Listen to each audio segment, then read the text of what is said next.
Okay, Majid, I got one question. Yes. The right hand, you talked about the bow and arrow, right? Yes. Now, I've heard before people say, and I want to make sure we clarify so that we're not confusing anyone or miscommunicating. Yeah. When you throw the right hand, when you throw the jab and you do the bow and arrow, go ahead, show me that on the back. Show me on the back. Bow. When you pull it back, right? Sometimes people say, don't bow and arrow. And what they mean is they don't want this right hand to like go back. Yes, that's So you cock. bow and arrow does not mean the hand back. Bow and arrow means the shoulder. How do you cock the punch? So I just wanted to clarify that How do for you people cock the punch? Look, I'm from here. What's ready now? This Yeah, is the ready. left. Just the shoulder. That's it. Now what's ready? This is ready. I can fake and throw the right hand. So when I throw a jab, my hand is in front of my face, but this is cocked back already. So I can throw the line behind. So if this is cocked. So it's a bow and arrow. So bow and arrow. It's a short motion, but you have to see. Just the hand doesn't go back. So I want you to remember the bow and straight. Wherever the jab touches, that's where the arrow touches. That's why this is bow and arrow goes at the target you pinpoint.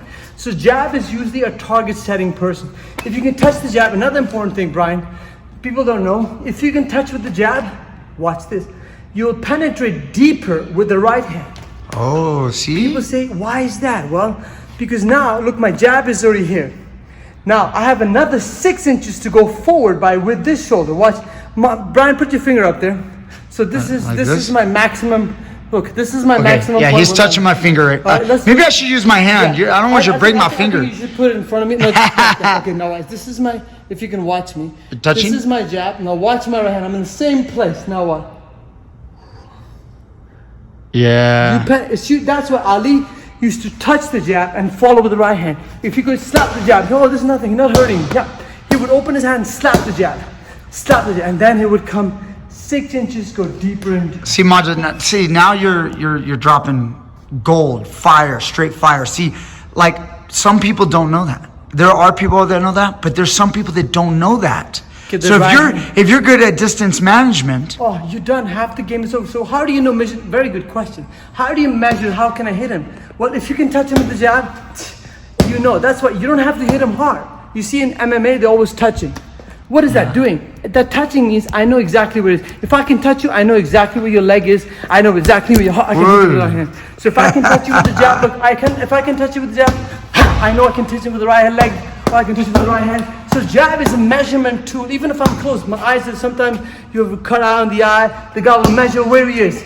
His eye is broken. He's got a bleeding eye. He's cutting his eye. Okay, I can bleed. Okay, I got hit during a fight and I can't see it. The jab will measure. Okay, I can see where it is. See, I can know exactly where to break my punch because I know the jab is.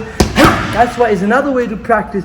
You put a bandage on your eyes, tape. Or should I call it? I should call it a bandage. Just a ribbon on your eyes. Yeah, blindfold. A blindfold. Blindfold. Foreigner, tourist. Oh my God. So you jab it, and when you're jabbing, see, I know exactly where it is. Now watch. I'm not know where I don't know where the bag is, but I know once I touch it, I'm touching at the same time. So this teaches rhythm. Now watch this. I know exactly where to break. See, it teaches you how to train. So when you practice yourself, eyes closed. See, I can't see the back, but I can feel it. My both eyes are cut, so I can touch the jab, I can touch the right hand, 100%, every single time. That's how you throw the right hand. Long right hand, short right hand. Short right hand means you're getting crazy now. I love it though. Let's show this. Let's show those details. Long right hand is for reaching. Do that, but the smaller the impact, the compacter it is, harder the impact. And this is 80% impact, 70, 60, 50, 40, and it goes less and less. But what about the elbow? It has to stay in. Yeah, that's right. So that's what I'm saying. Punch. That's why you see Mike Tyson moving with his footwork and bring the elbow behind. But is that a hook punch? You can throw straight right hand. Or is it still straight? It's straight right. It's straight right, but the elbows are bent. Look. Yeah, with the elbow bent. And slightly bent gives you more power. But what is it good for? That's power punching. You'd be good in 1 or 2 rounds, but the longer your round goes, you get drained out. That's why longitudinal muscles, long muscles are good because they're touching, they're slapping. They're not hard for it, but can still hurt you. They can still hurt you. Light, I have no less, but this is more power. That's why Tyson was good because he was young. He was 18 years old, had all the energy in the world. That's why Ali was great in the heavyweight because he fought men who were strong and they used power. but the power can only last so long. That's why the greatest boxers are skinny, fast, and quick. Sugar Ray Robinson, Joe Louis, even though he was heavyweight, but he was fast. They all started quicking muscle, twitch muscle. They never look for power, look for critch muscles. Sugar Ray Robinson, Sugar Ray Leonard, De La Hoya, all these guys, fast. John Jones, fast twitching muscles. They don't look for power because they're fast and twitching muscles. Twitching muscles used for more speed. Power muscles like Mike Tyson used. He does twitching, but power muscles. A lot of power involved. And this takes long experience to relax and to be calm, because fighters are coming at you and you're panicking. You want to go, ugh! No, stay calm. Calm. And this is one drill I'm going to tell you how to practice. How can we practice? How do we practice the right hand? So watch. When we here, I'm standing in my stance. I'm going to back up a little bit. Yes. I'm going to stand in my fighting stance. I'm going to go 1, 2, and watch. How do I know I'm doing right?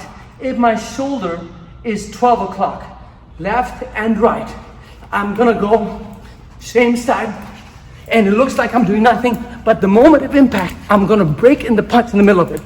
Yes. See, every time. And if you want to practice your 2 knuckles, go ahead. This is the time you put a leaf or a handle and you hit the 2 knuckles every single time. No, wait a minute. You're not pivoting. No, I am turning my shoulder, Brian. This is what I'm trying to do. The upper body only to turn. Just to learn that part. Just to practice that. And then later on, you pick up. You don't pivot. You always go forward. If you pivot, your body's going that way. That's another thing. People talk about pivot. People mess that up, huh? Yeah. So explain that. So people talk about pivot. What are you doing? When you do, that means I'm going that way, but I want to go forward. Do you run? Do you go this way, or do you go this way? When I pick it up, it picks my body going forward. See? But they always say you have to like squish the bug and pivot and turn it. Yes. Now they're going to be talking about left hook, but let me talk about right hand.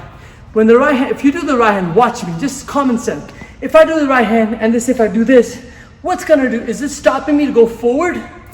You see what it does? I can't go forward. I'm falling. But watch this. I am just pushing. So don't over pivot. Is that that's good advice? The idea is to go forward, not to turn away from it. Look, if I turn away, it's blocking my lower torso. My lower and my upper body have to come in straight line. It's not going opposite direction. You just want to go in a straight line. Boom, boom, boom, that's it, boom. But people do this, and that makes a world of a difference.